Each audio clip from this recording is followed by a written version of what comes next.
Good morning, afternoon, or evening, whichever it may be for you. My name is Dr. Christine Hober, and I am third time trying to record this webcam presentation for you. I originally started presenting it or trying to record it back on Tuesday. Hopefully, third time's a charm. Overall, I just want to let you know when I do a webcam, I will also just put bullet points underneath the webcam that says the bare essential highlights of what the webcam's about. So if you get into a position such as what was in Patricia's situation this time, and you cannot hear me on the webcam, you can at least see the bullet points of what I was saying, or if you're in a rush, you can at least read quickly what the bullet points say. My point to you was a couple things. One, the first 8 weeks of the course is about over. You've heard from me just a few times on email. Now we get into the back end 8 weeks of the course, and the assignments get thick, the discussions get thick, and everything moves fairly quickly for both courses. So I wanted to let you know you're going to be hearing from me every week, 1 to 2 times. That is not intended to stress you out. I've had students in the past tell me that that causes them to have anxiety. The intent is not anxiety or to make the course less meaningful for you. It's to help you see that I'm here, and I'm trying to help you get finished with the course because it's intense.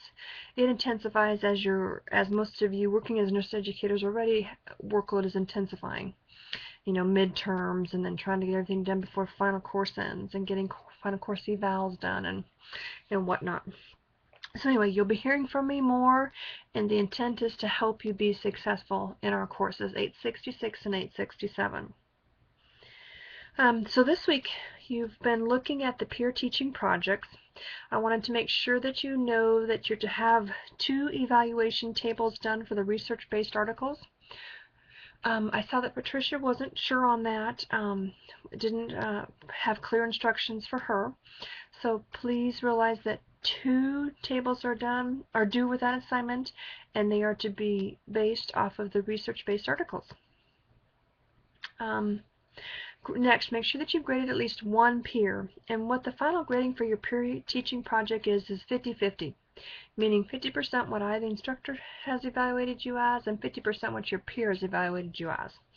I've received quite a few peer evals already, so if you're one who hasn't done one yet, you'll be receiving an email from me in the next day or 2 that says, hi, I want to let you know that I haven't gotten an evaluation done on Patricia, for example, so please do that one. Or I'm missing Marcia, or I'm missing Beth, or whatever. I'll let you know. On that note, we have 2 students that will be trying to complete the course, but please don't wait for them. They're borderline incompletes for our course. And by that I mean they're debating if they're able to keep up with the course or if they're needing an incomplete. And those 2 students will be communicating with you, hey, I'm working on this assignment, I'm not working on this assignment, so just please be cognizant of the fact that they're needing an altered schedule to help them be successful. The next assignment you'll be working on should be the objectives assignment. And that's where you're writing some test questions. For example, how to do sterile technique. You want to make sure you go back to the domains. As you know, the domains are cognitive, behavioral, or psychomotor. Or if you look at CUSIN competencies, they use the terms knowledge instead of the word cognitive. They use the word attitude instead of behaviors, and they use the word skill instead of or in place of psychomotor skills. So you should be working on those, and there should be 10 questions. And then as you work from those, you'll be developing 10 test questions. And they can be in complement of each other or separate, depending upon what course you're utilizing them for and your outcomes. I do like to encourage, if you have a course where you can develop this for, to get a 2-for-1. So if you have something that you're working on in your home front and you want to use it also for this course, if it works, please feel free to do so. All I want to know is that you understand how to do it and that you can be successful as a nurse educator. You will then need to do test analysis, and you'll be utilizing your grid, and I'll put together a PowerPoint for that for you. I'll be utilizing a little bit of some recent nurse educator information.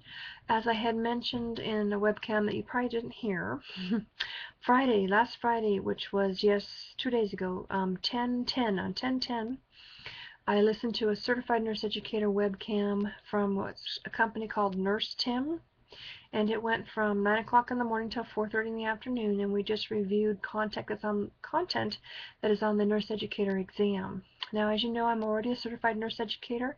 However, you do have to keep up CEs once you get your initial certification.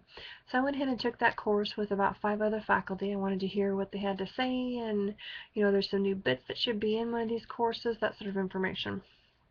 I was actually surprised that we are right about on target, and actually in our test analysis we go more in depth than what at least the review provided. The book is much more in depth, but the review for us to be able to pass the nurse educator exam was not that in depth at all. So on that note, I'd like to stress to you to make sure that when you come out of the test analysis that you could talk to a nurse educator and tell him or her the difference between a p-value and difficulty index. As you know, when you talk about a difficulty index, that is the question. Is the question easy, medium, or hard? And you're looking at a number 0 to 1 versus your p-value, which is your significance level. And you'll have a low, medium, to high significance level. Or you could call the questions poor, fair, or good. What's important to remember is that these two ratios are inversely related. So as you have a significant p-value, high or low, it's just the opposite of your difficulty index number because of how they are rated. So in conclusion, I'd like to wish you well as we continue on in the course. Please, if you need information, you post a discussion board form, I don't reply to you in a timely manner, please send me an email.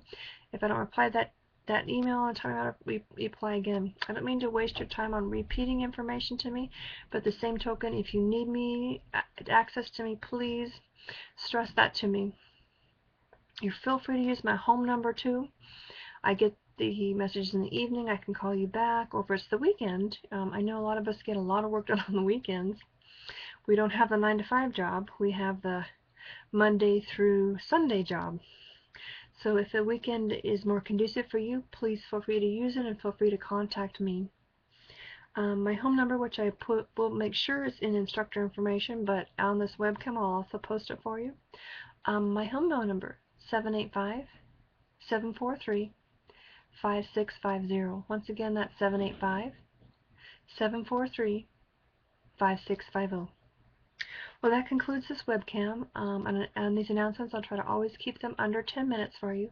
Just a brief hello, and let's march on kind of where we've been and where we're going, any important highlights I might need to stress to you. So, having said that, it looks like it's been about 8 minutes, and we'll close for today. Take care, and I do hope this recording will play for you. Thank you. Bye-bye.